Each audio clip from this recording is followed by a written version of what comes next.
I'm GREYMOND. I'm an expert in OCD recovery because for the last 19 years, I've been helping people fully recover from OCD. If you would like to do personal coaching with me, all the information is on youhaveocd.com. You can sign up from there.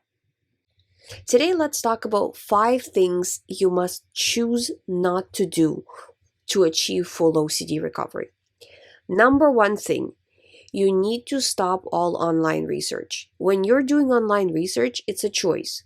So it's not just happening to you. You're making the choice to go on Google. You're making the choice to go on Reddit, to figure things out, to find information. And the more you dig for information, the more you will find conflicting information, which just prompts you to ruminate more. So the online research needs to stop. Not tomorrow, not someday, not one more time, and then it needs to stop. Next one is you need to be focusing on how much you are letting yourself ruminate and reducing how much you are letting yourself ruminate. A lot of the times, therapists, doctors, they don't even get it. They don't get that the main problem for most people with OCD is their rumination. So as long as you keep thinking about the whatever, your theme of the day or your theme of the year, and you're trying to figure it out, you are stuck in OCD. Even if you're not doing visible compulsions, you are still ruminating. Rumination is a form of compulsion. The problem with rumination is that in the app, when we do the tracking, I don't count it as one compulsion because it seems deceiving, right? Like if you just say, well, I just did one compulsion today, it's not so bad. What was the compulsion? Oh, rumination. I ruminated the entire day, right? So it's very damaging, and the rumination is directly proportional to your level of anxiety.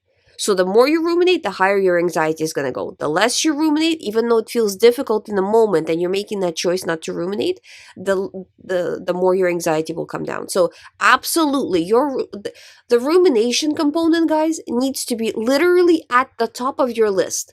From 90% of people with OCD, the only people who this doesn't apply to is people who are doing exclusively physical compulsions like cleaning, washing, whatever. But even then they're ruminating, but for them it's a little bit different. But if you have puro, overthinking type of OCD, yeah, your rumination is your number one enemy. Confessing checking behaviors. No more of this.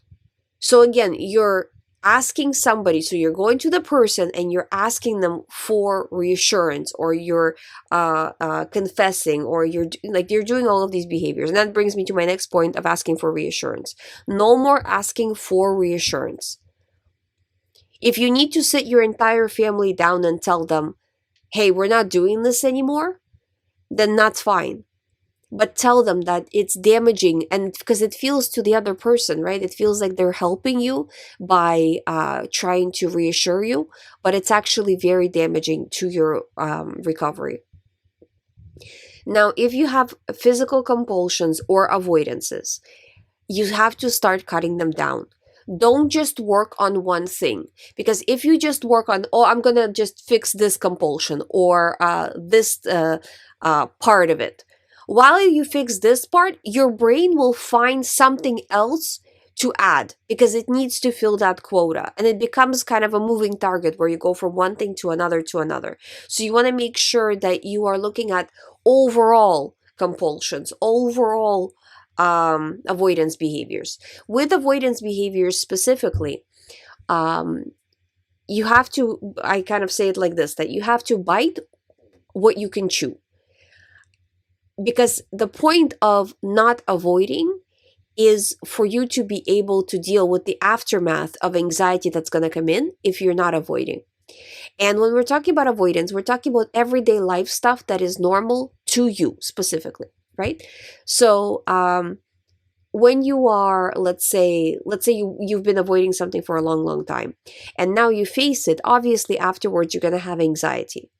And if you have anxiety and you respond very bad to it, you react, you overthink, you start seeking reassurance in whatever ways, that's actually making OCD worse. So even though technically you didn't avoid, you actually did more damage. So avoidances need to be cut out very slowly as you are able to do the follow-through response prevention. So this video kind of went a little bit off topic, but these are the things that you guys need to do to fully recover. Otherwise, you'll be where you are. Thank you for listening. If you have not subscribed, please subscribe. If you would like to do private coaching with me, please sign up through youhaveocd.com. I'll see you tomorrow.